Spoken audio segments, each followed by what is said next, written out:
আসসালামু আলাইকুম। স্বাগত জানাচ্ছি দৈনিক আর নিউজে। জানিয়ে দিচ্ছি আজকে রাতের সর্বশেষ সংবাদ শিরোনাম। বাংলাদেশ সচিবালয় কর্মকর্তা কর্মচারী সংযুক্ত পরিষদ আজ মঙ্গলবার সকাল 10টায় 6 দফা দাবিসহ মন্ত্রিপরিষদ সচিব ও জনপ্রশাসন মন্ত্রণালয়ের সিনিয়র সচিবের কাছে একটি স্মারকলিপি প্রদান করেছে।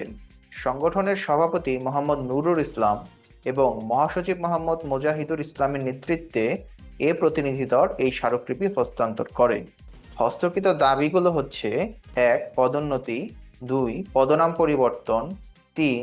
নিয়োগ বিধি কমিটি বাতিল এবং ৪. রেশন এবং ভাতা সংক্রান্ত। জাতীয় পার্টি সহ ১৪ দলের রাজনীতি নিষিদ্ধ ও নিবন্ধন বাতিলের দাবি করেছে জুলাই ঐক্য।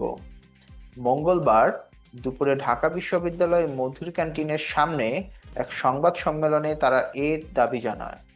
জুলাই ঐক্যের অন্যতম সংগঠক মোসাদ্দেক আলী ইবনে মোহাম্মদ বলেন, আওয়ামী লীগের দীর্ঘ সময়ের অত্যাচার অনাচারের দায় তারা এড়াতে পারে না। এ সময় আওয়ামী লীগের রাজনীতি পুরোপুরি নিষিদ্ধ ও নির্বাচন কমিশন থেকে চিরতরে দলটির নিবন্ধন বাতিলের দাবি করেন তিনি। জাতীয় গৃহায়ণ কর্তৃপক্ষের কাছে ২০০৯ থেকে ২০২৪ পর্যন্ত ১৫ বছর মেয়াদের সকল আয় ব্যয়ের হিসাব সংক্রান্ত যাবতীয় কার্যক্রমের নিরীক্ষা করার নির্দেশ দিয়েছেন গৃহায়ণ এবং গণপূর্ত মন্ত্রণালয়। সোমবার অভ্যন্তরীণ নিরীক্ষা পরিদপ্তরের মাধ্যমে এই নিরীক্ষা করার নির্দেশ দিয়ে পরিদপ্তরকে পরিচালকের চিঠি পাঠিয়েছে মন্ত্রণালয়। সোমবার অভ্যন্তরীণ নিরীক্ষা পরিদপ্তরের মাধ্যমে এই নিরীক্ষা করার নির্দেশ দিয়ে পরিদপ্তরের পরিচালককে চিঠি পাঠিয়েছে মন্ত্রণালয়। চিকিৎসকদের পেশাগত মর্যাদা এবং কর্মপরিবেশ উন্নয়নের অংশ হিসেবে ৭,০০০ চিকিৎসককে পদোন্নতি দেওয়ার সিদ্ধান্ত নিয়েছে সরকার। পাশাপাশি চিকিৎসক এবং সার্জনদের বেতন বৃদ্ধির প্রস্তাবনাও চূড়ান্ত পর্যায়ে রয়েছে বলে জানিয়েছেন অন্তর্বর্তী সরকারের স্বাস্থ্য এবং পরিবার কল্যাণ মন্ত্রণালয়ের উপদেষ্টা নূরজাহান বেগম। মাগুরায় বোনের বাড়ি বেড়াতে গিয়ে ৮ বছরের শিশু আসিয়া ধর্ষণ এবং হত্যাকাণ্ড মামলার রায়ের জন্য আগামী ১৭ই মের দিন ধার্য করেছে আদালত। মঙ্গলবার বেলা ১১টার দিকে মামলার যুক্তিতর্ক উপস্থাপন শেষে মাগুরার নারী ও শিশু নির্যাতন দমন ট্রাইব্যুনালের পিপি মনিরুল ইসলাম মুকুল এ তথ্য নিশ্চিত করেছেন। অন্তর্বর্তী সরকারের প্রধান উপদেষ্টা হিসেবে দায়িত্ব নেওয়ার পর প্রথমবার চট্টগ্রামে যাচ্ছেন ডক্টর মোহাম্মদ ইউনূস। বুধবার তিনি নিজ জন্মভূমিতে যাবেন। প্রধান উপদেষ্টা সেখানে দিনব্যাপী বেশ কিছু কর্মসূচিতে অংশগ্রহণ করবেন। মঙ্গলবার প্রধান উপদেষ্টার উপপ্রেস সচিব আবুল কালাম আজাদ মজুমদার এ কথা জানান।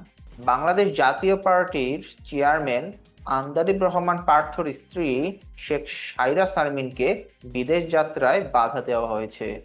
মঙ্গলবার দুপুরে হযরত শাহজালাল আন্তর্জাতিক বিমানবন্দরের ইমিগ্রেশন কর্তৃপক্ষ তাকে থাইল্যান্ডগামী একটি ফ্লাইটে উঠতে দেয়নি। জাতীয় পরিচয়পত্র সেবা কার্যক্রম সারা দেশে সাময়িকভাবে বন্ধ রয়েছে। এনআইডি সার্ভারে প্রবেশের সময় ওয়ান টাইম পাসওয়ার্ড না আসায় এই সমস্যা দেখা দিয়েছে। এতে চরম দুর্ভোগে রয়েছে হাজারো মানুষ। দেশের নানা প্রান্ত থেকে সেবা নিতে এসে ইসিতে অপেক্ষা করছেন সেবাগ্রহীতারা। মঙ্গলবার জাতীয় পরিচয় নিবন্ধন অনুবিভাগের মহাপরিচালক এএসএম হুমায়ুন কবির গণমাধ্যমকে এ তথ্য নিশ্চিত করেন।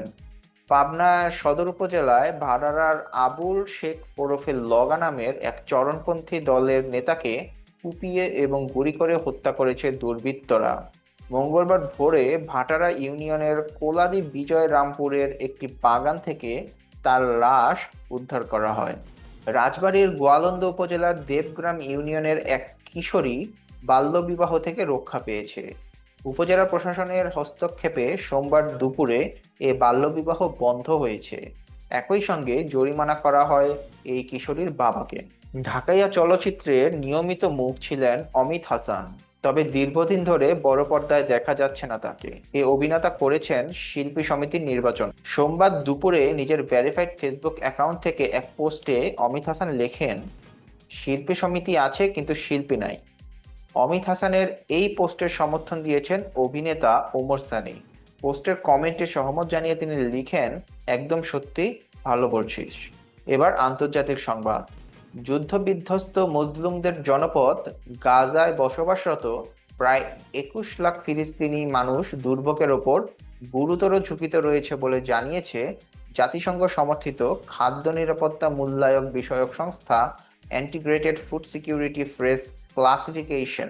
খবর বিবিসি বাংলার। পাকিস্তানের উপপ্রধানমন্ত্রী এবং পররাষ্ট্রমন্ত্রী ইসহাক দার হুঁশিয়ারি উচ্চারণ করে বলেছে, পাকিস্তানের পানির প্রবাহ যদি বন্ধ বা বাঁকানো হয় তবে তা যুদ্ধের কাজ হিসেবে বিবেচিত হবে। সিএনএনকে দেওয়া এক সাক্ষাৎকারে দার বলেন, জাতীয় স্বার্থে কখনো কখনো দেশগুলোকে কঠিন সিদ্ধান্ত নিতে হয়, যেমনটা আমরা ৫ মে রাতে নিয়েছিলাম। দক্ষিণ আফ্রিকা থেকে ৫৯ জন শ্বেতাঙ্গ শরণার্থী যুক্তরাষ্ট্রে পৌঁছেছে। স্থানীয় সময় সোমবার মার্কিন অর্থায়নে পরিচালিত একটি উড়োজাহাজ তাদের ওয়াশিংটনে নিয়ে আসে। ব্রিটিশ গণমাধ্যম বিবিসির প্রতিবেদন থেকে এ তথ্য জানা গেছে। চলতি সপ্তাহে ইউক্রেন এবং রাশিয়ার মধ্যে যুদ্ধবিরতির সম্ভাব্য আলোচনা তুরস্কে অনুষ্ঠিত হওয়ার সম্ভাবনা রয়েছে।